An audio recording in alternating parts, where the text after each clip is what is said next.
Coast Guard. Coast Guard. And all emergency equipment out to the Skyway Bridge. The Skyway Bridge is down. There's a mayday. Emergency situation. Stop the traffic on that Skyway Bridge.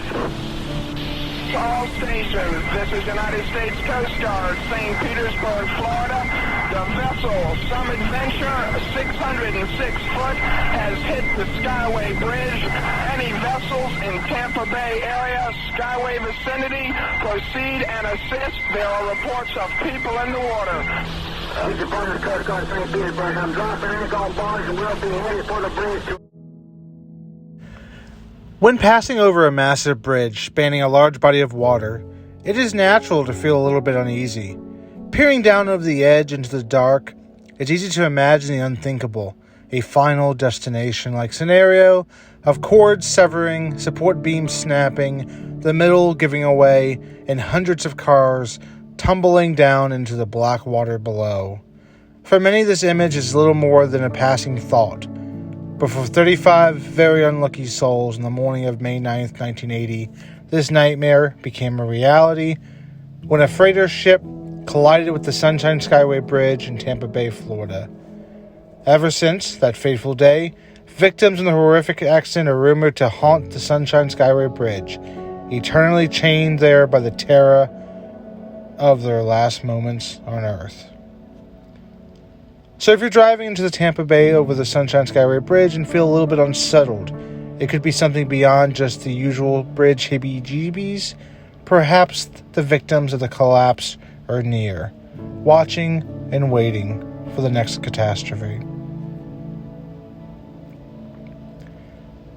The Bob Graham Sunshine Skyway Bridge, known as the Sunshine Skyway, or simply Skyway, is a massive 4-lane cable-stayed bridge stretching across the lower Tampa Bay, connecting St. Petersburg to Terracea.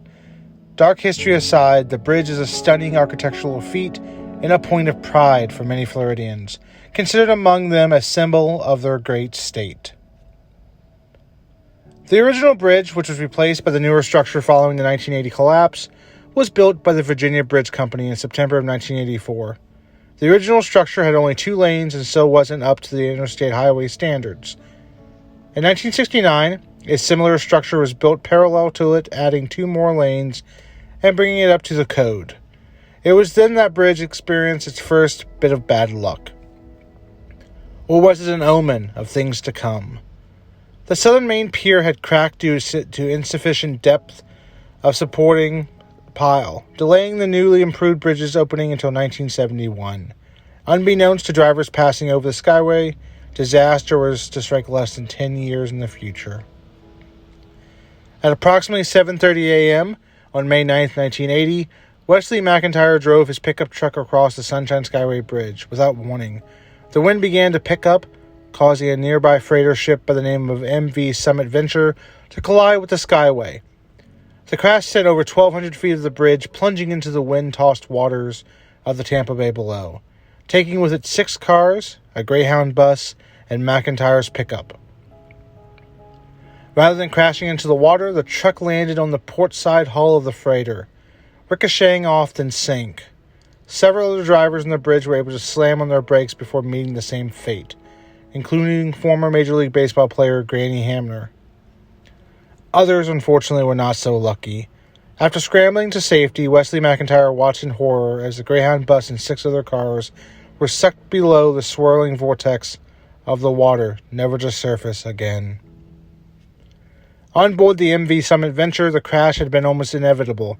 Torrential rains and the sudden increase in winds had to cut the ship's visibility and rendered its radar useless. The captain did all he could, putting the ship's engines into full reverse and ordering an emergency anchor dropping, but it unfortunately was too late. The ship's bow collided with 2 support piers, causing the secondary pier to fail catastrophically. The people of Tampa reeled into the wake of the catastrophe. It felt surreal and terrifying that a bridge many of them used every day has so suddenly and easily collapsed before their eyes. The city quickly made plans to demolish the old bridge and start anew, but before its pieces could be hauled away, Wesley McIntyre, the collapse's sole survivor, became the last person to drive over its remains. When he reached the other side, he and his wife dropped 35 white carnations into the water, one for each victim of the collapse.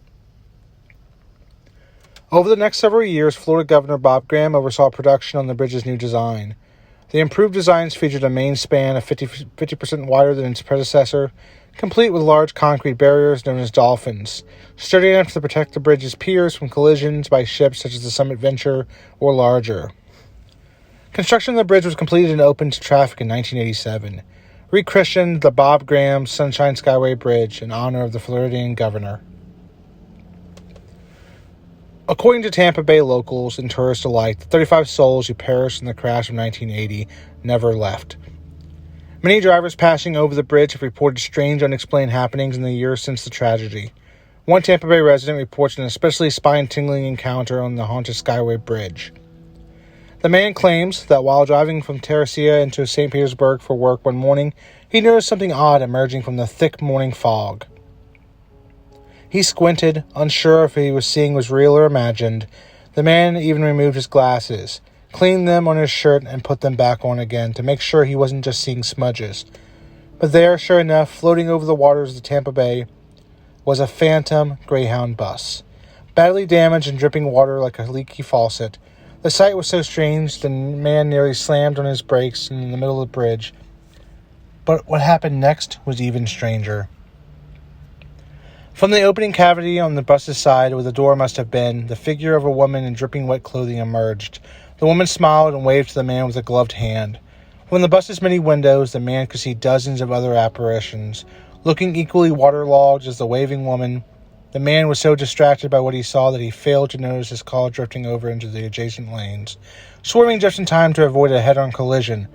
By the time the man regained his composure enough to look out the window again, the mysterious floating bus was gone.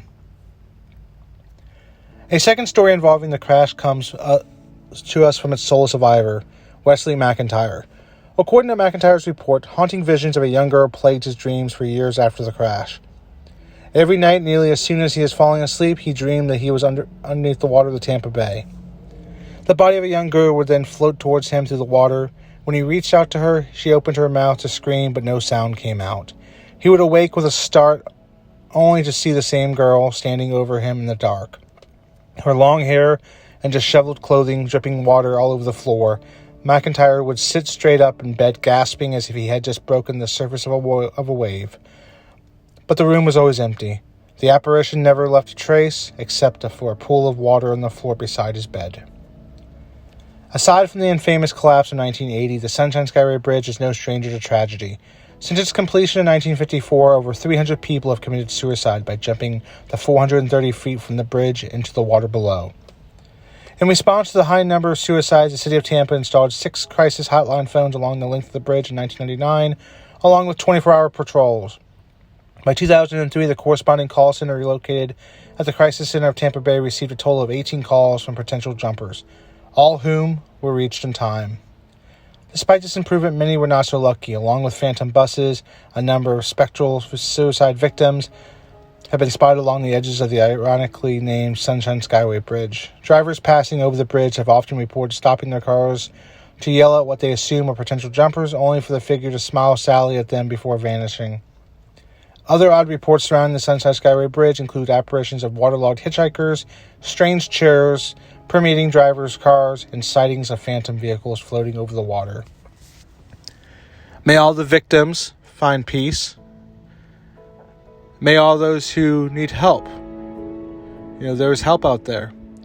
Down below, there will be links to various different sites for those who need someone to talk to. There's always someone to talk to. Hopefully you enjoyed this video. As always, continue with the history and film. Rest in peace to everyone, and have a great day, everyone.